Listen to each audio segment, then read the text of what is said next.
The time and space, allowing us the time and space to hold this demonstration. This is a Free Burma statement, 5th of November. We stand with the serially oppressed peoples of Burma against the SPDC-led regime and its so-called roadmap to democracy by an undemocratic 2008 constitution and a thoroughly stage-managed, rigged electoral process slated for 7th November.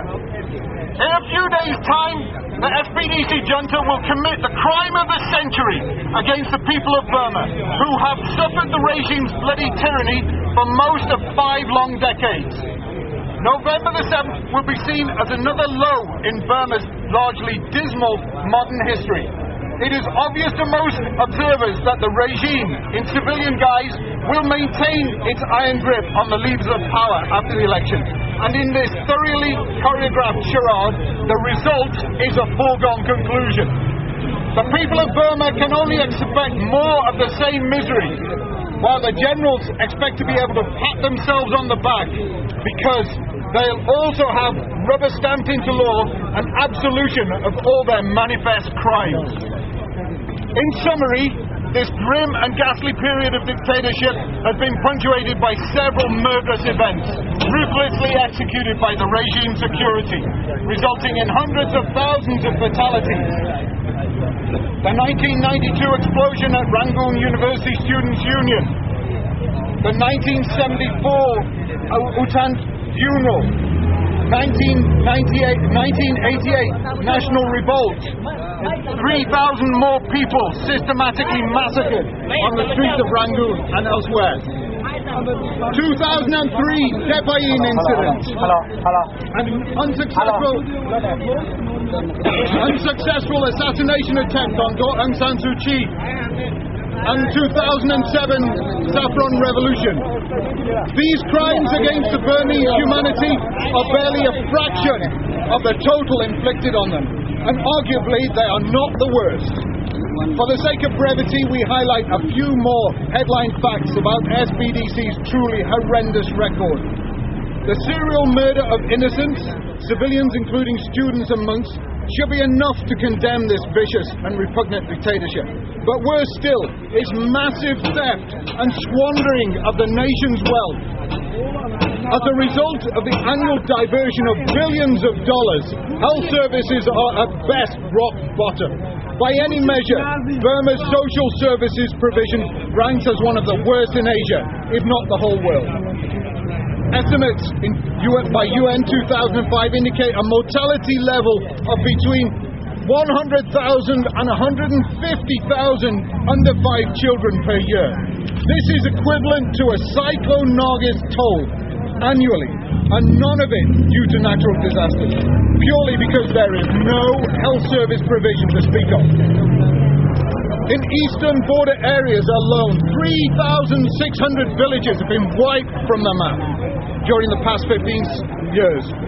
Again, not by natural causes, no, by the regime's execution of Tanchway's four-cut strategy to deny so-called insurgent groups food, money, personnel and information.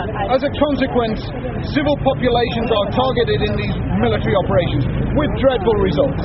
There are estimated to be 500,000 internally displaced people. In some places, 1 out of 6 children die before they reach the age of 5 years.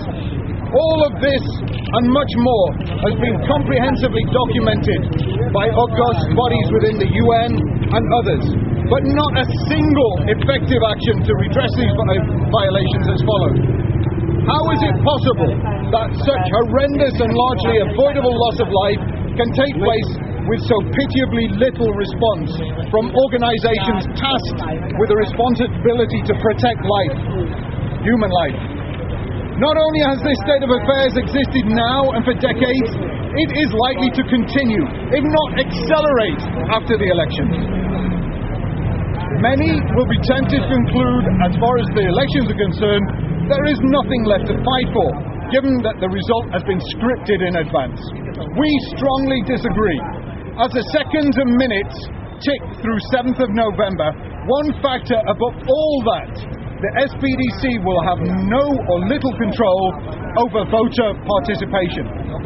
Our primary reason for being here today is to raise our voices in support of all Burmese people in their homeland, especially those who register their voice by staying away from the election booths on Sunday. Shamelessly, ASEAN governments and others in the region seem to be waiting in readiness to rubber stamp this blatant lie. The first electoral vote that will stand during the last 48 years of dictatorship. A victory the junta parties will surely have, but we fervently hope it will be as resoundingly hollow as it is sham. One in which voter turnout is woefully lackluster at best. It is also our hope that the clamour raised here and lately in many other places around the world will be heard loud and clear in Burma, and its resonance will strengthen voters' resolve to send an unmistakable message to the junta and its supporters. The message: we want nothing to do with your illegitimate sham election. You have never truly represented the people of Burma or supported their well-being, and you never will. Laughably, Ban Ki-moon has recently said it is not too late yet to change things around by freeing more than 2,100 political prisoners, including Aung San Suu Kyi. At this stage, such an action, albeit welcome, would likely be little more than cosmetic.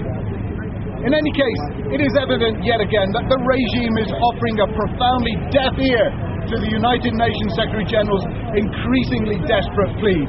It simply isn't going to happen, either before, on, or after the 7th of November. That said, there is still time for the vast majority of governments in the Asian region to perform a complete turnabout and exert appropriate pressure on the regime to adopt the following course of action, which will not only ultimately lead to truly sustained freedom, justice and democracy in the whole of Burma, it will also help resolve the vast majority of Burma-related problems currently blighting Southeast Asia, namely drug and people trafficking, plus the socially corrosive criminality associated with it.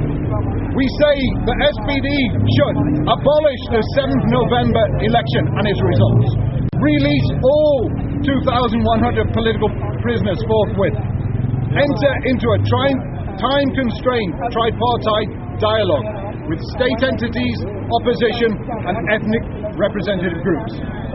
And to the best of its ability, the SPD for once should ensure law and order to international standards for a period of at least 3 months after the annulled elections. Free Burma is an umbrella group for various organizations based in Thailand that are participating in this action today. Thank you.